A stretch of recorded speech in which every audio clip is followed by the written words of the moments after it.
Кликс, момчето, което се класира за световното първенство по Fortnite само на 14 години и след това се разви в една от най-големите платформи за стриминг, а именно Twitch. Сега е време да станем свидетели как Кликс отново влиза в историята на Fortnite, като се присъединява към Icon Series.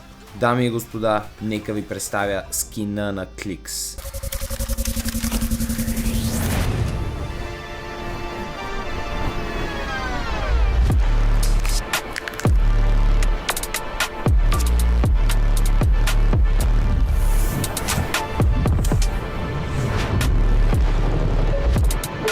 И сега мисля, че е перфектният момент да направя един giveaway на чисто новия скин на Кликс. Правилата са да се абонирате за канала Скамбанката, да харесате видеото и да влезете в моя Discord сервер Кокича Community. Кликс също така има чисто нови две ранички и една женска версия на скина му. Но както е стигнал до тук?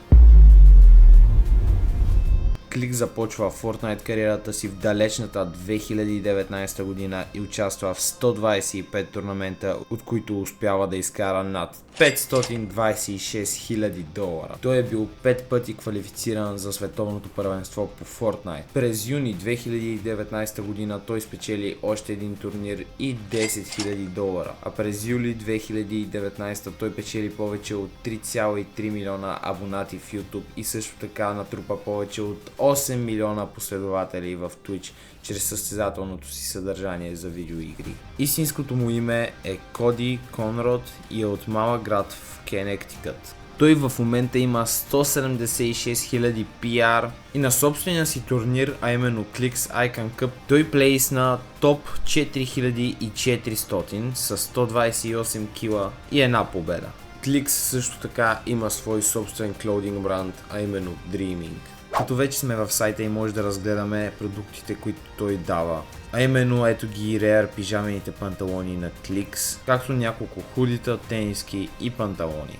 Кликс също така не остава скромен в социалните си мрежи, понеже преди една година е качил апартман тур на новия си 5 милионен апартамент само на 18 години.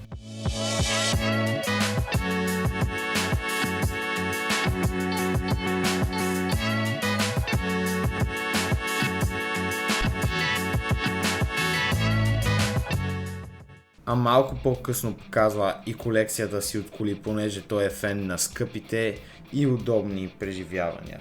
Но нека сега да се впуснем малко в личния живот на Кликс. Той си има приятелка и прави даже видео, където я показва. Като не се знае точно от колко време са заедно или дали въобще все още са заедно.